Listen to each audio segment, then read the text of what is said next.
Olá, saudações, sejam bem-vindas, sejam bem-vindos. Vamos para mais um vídeo, terceira parte, do Gao Xingjian. Xingjian, que é o Nobel de Literatura de 2000, e ele vai lançar aqui a Montanha da Alma. Montanha da Alma, que é um livro assim que vai fazer uma verdadeira jornada pela China, anterior da China, que vocês sabem que a China é um país, né, imenso, igual a Índia, igual a Rússia, igual ao Brasil, Estados Unidos, Canadá, tal, né? Então a quantidade de etnias, povos, línguas, né? A quantidade assim de fauna, flora e a questão de religião também, né? Muitas divisões religiosas, etc, né? E é um partido hoje que é um país que tem um partido único, né? Ou seja, o Partido Comunista lidera ali a parte política mesmo e econômica do país, que tem muitas etnias. Então, vamos da parte 20, do capítulo 20 ao 40, e nós estamos duas narrativas em paralelo, né? Que é a do autobiografia, autoficção do próprio autor, que é um professor, um escritor, que foi diagnosticado com um câncer de pulmão. E aí ele, né, vai contar essa história dele e vai viajar pela China, vai pegar uns ônibus nas estradas, aí uns vai quebrar no meio do caminho, o motorista vai recusar fazer viagem, então ele vai ter toda essa jornada e ele vai ali da região do litoral, né, do sudeste da China até a região montanhosa do Tibete, né? Vai chegar lá, subindo ali. Então sempre mais montanha, mais rio, mais cachoeira. Então ele vai descrevendo muito o ambiente.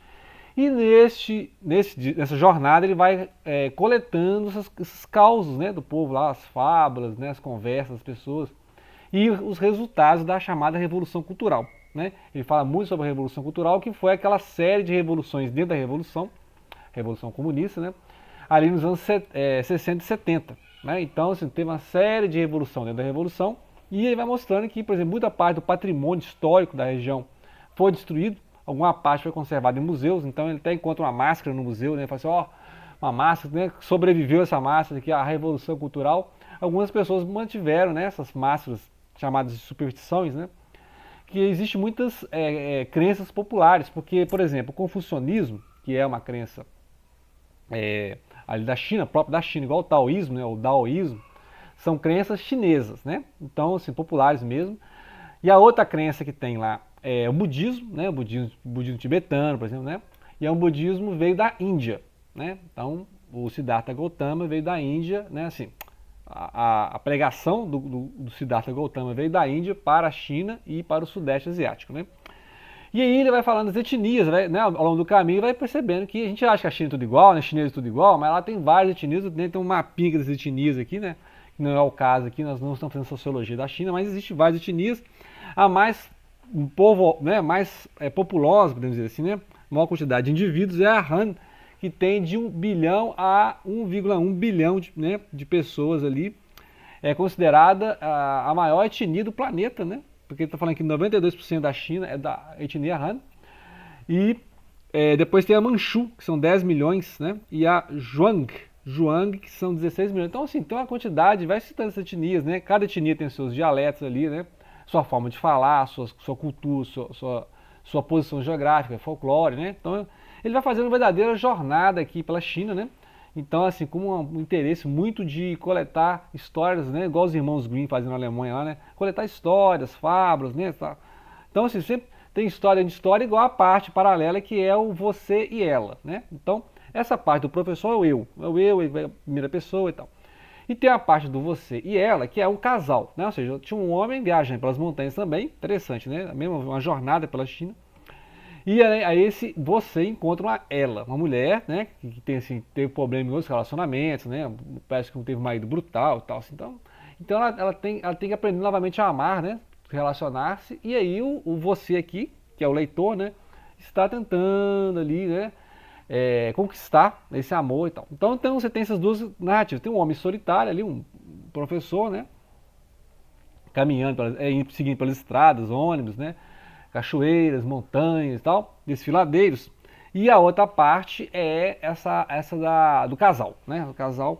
Muito bem, então ele vai mostrando então, essa viagem, né? Pelo que eu entendi aqui, né? Você pegar um globo aqui, um mapinha, você vai entender que ele está vindo do sudeste para a região central da China e ela vai chegar até o norte da Índia ali, mais ou menos, que eu entendi no mapa, né? E ele vai pontuando muito, ele está mais ou menos ao norte do Hong Kong, né? Se você pegar o mapinha da China, está ao norte de Hong Kong, lugar a região que ele vê é Xiangxi, né? Xiangxi. Então ele vai, assim, você tem que ter um mapa da China, mas é mais ou menos esse o caminho que ele está seguindo, porque ele está seguindo para as montanhas. Então ele está vindo a litoral, né?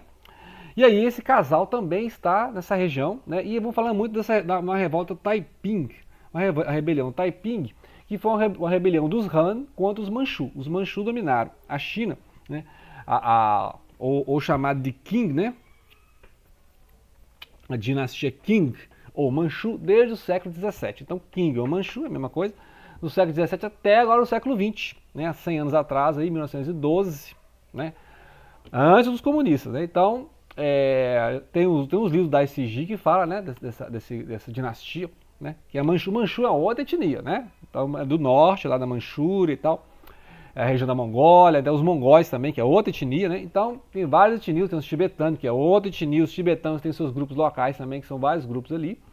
Então, essa revolta Taiping aconteceu no meados do século XIX e foi uma rebelião assim, religiosa e política e cultural também. Por quê? Porque, igual eu falei, né, as religiões que tem ali é o budismo, o taoísmo, o confucionismo, e surgiu um pregador que conheceu a cultura cristã, né, pregações cristãs, e é um jovem que se diz seguidor do Deus cristão. Né? Ele fala assim, eu sou irmão de Jesus e tal. Que tem uma diferença que eu falei, né? A diferença do Deus, a ideia de divindade absoluto, né? Lá para a questão assim, chinesa, né? Taoísmo, e o confucionismo tem a ideia de transcendente, mas um Deus impessoal, né? Um absoluto impessoal. O budismo nem discute Deus, né? O budismo nem fala, nem entra nessa questão. O budismo é mais a imanência, né? Então, o não dualismo. E aí, o cristianismo seria a ideia do Deus pessoal, né? Deus pessoal, inclusive, que se encarnou como Jesus Cristo, né? A crença cristã é essa de que Deus, né, se encarnou na figura de Jesus Cristo, né? Então, é claro que tem cristão também que não crê na Trindade, né? Que é esse dogma da Trindade, que Jesus seria enviado, né, da divindade, né? Ou seja, então tem o Deus Pai e Jesus seria o enviado desse Deus Pai, gerado pelo Espírito Santo. Não, né? Mas a questão é que este pregador, chamado Hong, nem sei a pronunciação dele, Hong Hua-Xiu, Hong Hua-Xiu, ele se disse o irmão de Cristo, né, que foi guiado pelo Deus Pai, ou seja, então Deus pessoal, e ele fez essa rebelião. Como é que essa rebelião teve sucesso? Porque justamente isso, ele colocou, ele é de etnia Han, então ele colocou os Han contra os Manchu, né, então teve uma revolta lá, ficou uma verdadeira guerra civil. Então a questão religiosa, né, ou seja, ele fez uma certa leitura do cristianismo, porque ele não era, né, assim, não conhecia muito o cristianismo, mas fez uma leitura do cristianismo. Foi contra os ídolos, né, do taoísmo, do confucionismo, as estátuas de Buda, né? Então ele fez uma iconoclasta total, né, falando que os manchus eram idólatras, né, que os manchus estavam destruindo a cultura Han. Então ele usou essa questão étnica, né, e a questão religiosa, né, então, e cultural, né, porque aí ele passou a criar um certo cristianismo, um cristianismo muito chinês, né, podemos dizer assim. Ele reescreveu a Bíblia lá pelo aspecto chinês, e movimentou ali, né, a etnia Han contra a etnia Manchu que estava no poder. Mas é claro que a revolta foi abafada, né, porque é realmente complicado. E ele nessas revoltas seguiu até Nanquim, né, Nanquim que fica ali noroeste, né, noroeste de Xangai, né, Nanquim fica noroeste de Xangai. Então você pegar o mapa da China, você vai ver lá a região. O interessante é isso, tem essas diferenças culturais e religiosas, né. E aí o casal vai nesses lugares e fala, aqui teve a revolta Taiping, né? Taiping, rebelião Taiping. E essa região foi queimada, né, foi destruído isso aqui, né? E muita coisa que sobreviveu, né, foi nos interiores da China lá, sobreviveu, aí teve a Revolução Cultural, né? Aí acabou com a Revolução Cultural que foi no século XX, né? Então, ou seja, meados do século XIX teve essa rebelião Taiping, destruiu muita coisa, depois veio a Revolução Cultural comunista, né? E aí destruiu mais outro pouquinho. Muito bem. Muito livro, muita coisa, né? Você tem que fazer um fichamento de 10 páginas aqui para você conseguir entender, porque ele não fica explicando muito, não. Você tem que pegar um bom livro aí, ou dar um bom Google, né, de história da China, para você pegar essas dinastias, né, essas questões assim.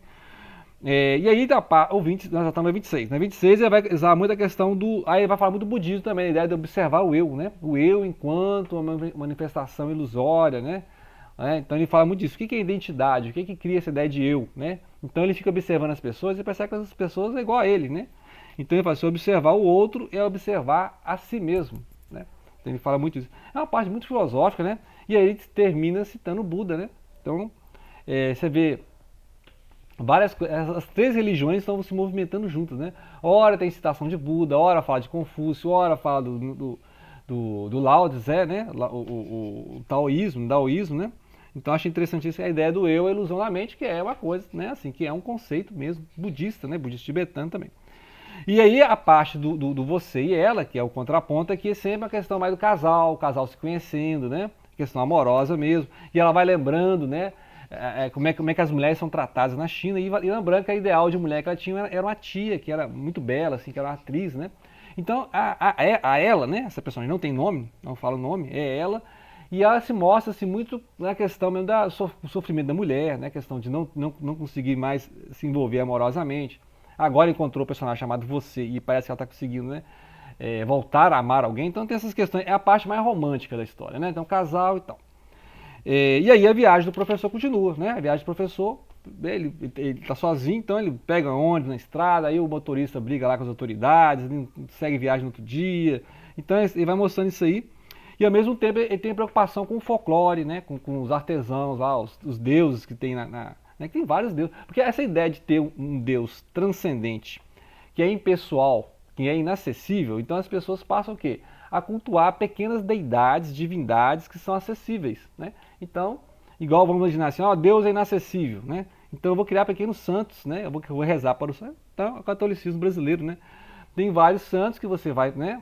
Várias entidades, assim, santos, tal, você vai rezando para esses santos e não espera muita intervenção divina, né? Porque Deus é muito inacessível, né? Então, essa ideia de Deus muito inacessível, muito impessoal, cria então essa miríade de divindades menores que, por exemplo, o budismo acaba aceitando de certa forma, porque o budismo é muito tolerante, né? O taoísmo também, né? Então, assim, o confucionismo é mais filosófico, né? Então, questão mais de o mérito, o culto aos ancestrais, né? O respeito aos mais velhos, né? Então, uma questão mais meritocrática, né? Lembrar que essa ideia de concursos públicos que tem na China é muito, né? Deve-se muito a essa cultura do confucionismo, né? Ou seja, os melhores, o governo dos melhores, né? Então a parte que tem o eu aqui, esse professor ele vai sempre mostrar as estradas, né, as cachoeiras, as aldeias, as montanhas, e ele vai sempre ouvindo as histórias. Então o pessoal até se oferece, o seu escritor, o seu romancista, tem umas ideias para um livro aqui, né, que as pessoas... Ou então ele compra essas ideias, me conta essa história, me conta a história da sua vida, como é que... Né? Então o que acontece? Ele vai fazendo relatos dentro de relatos, né? Ou seja, essa viagem dele, que seria só a vida, né? Ele lembrando a família, o pai e a mãe, a revolução cultural, ele ao mesmo tempo vai registrando as histórias dos camponeses, né? Então, ele vai nos lugares, vai conhecendo as histórias, né? E ao mesmo tempo que você vai conhecer mais a personagem ela, né? Que ela vai contando, né? Como é que foi a iniciação amorosa, a questão a questão como o homem, né? O homem explora a mulher, então obriga a mulher a certas coisas. Então, ela vai mostrando sempre a condição feminina. Então, você tem a voz do intelectual, né? Que não gostou nada da Revolução Cultural, né? Então, toda vez que ele fala da Revolução Cultural é sempre de forma, né? Assim, criticando mesmo, né? Por isso que esse livro só foi publicado por um chinês francês, né? Ou seja, foi para a França, porque esse livro certamente não passaria, né, lá pela censura do governo chinês, porque ele acha que foi, né, um desserviço, né, a ideia é, pro mínimo, né, foi um desserviço à Revolução Cultural lá na China, né. Então, se você tem essa questão do intelectual criticando a Revolução Comunista, você tem depois o casal em que o homem e a mulher debatendo a condição da mulher na China, né. A gente já viu outros livros aí da mulher na China, igual da Xinran, né, é um livro da Xinran, que vai mostrar justamente isso, a exploração da mulher, né? É claro que melhorou um pouco depois da Revolução Chinesa, no total, né? Mas antes era assim, era bem feudal a condição da mulher, né? Inclusive a questão de amputação do pé, né? Parece que o pé era reduzido, né? Então as famílias concordavam com isso, a mulher, então ela você vê, ela não podia desenvolver o próprio pé, né? Coisa absurda, né? E aí, as partes em que ele vai criticando a Revolução Cultural, ele vai descrevendo as paisagens da China, né? Se você tiver um bom mapa da China, você pode até acompanhar. Sempre vai indo para as montanhas, vai sempre subindo, procurando o quê? A montanha da alma. Então ele vai perguntando, você vai para a montanha da alma, o rochedo da alma, né? E as pessoas O que é uma peregrinação, né? Onde é que fica isso, né? E aí, o você e ela vai recolhendo também folclores, conversa com as pessoas, essas rebeliões, né? E ele vai, e o professor vai descrevendo os sonhos, as cenas de infância, né? Então, ou seja, quando elas, aí o você e ela vão encontrar, por exemplo, monges, né? Chegou lá, tem né, os monges no mosteiro, aí vão falar de Buda. Então, ou seja, é tão interessante porque ele vai mostrando justamente como é que as três religiões estão ali, né? E a cada região que ele vai tem uma etnia diferente, né? Então ele vai indo, né? Sai, né? Se você pegar o mapa, ele saiu ali do sudeste, né? Da região litorânea, e está indo subindo as montanhas. E imagine que no final do livro ele vai chegar no Tibete, né? Então já estamos lá no capítulo 40 e ele vai mostrando então narrativo de narrativo, né? É até difícil de resumir o livro, porque é isso, né? Muitas vezes está falando do assunto e passa para outro, né? Vai falando de fauna, flora, pessoas, etnias, culturas, né? Então é uma verdadeira enciclopédia isso aqui, né? Acho que a ideia dele é fazer um enciclopedismo igual você vê lá Victor Hugo, né? Que descreve os esgotos de Paris, né? Então as coisas assim. A ideia dele aqui é fazer um enciclopedismo, ou seja, relatar o que é a China e o que ele descobriu nessas viagens, né? Então é isso, um relato de viagens de um professor descobrindo o próprio país, né? Então é basicamente isso aí. Vamos ver quem mais pela frente, né? Ele vai encontrar, se ele vai encontrar a montanha da alma, ok? Grato pela atenção, não deixem de compartilhar.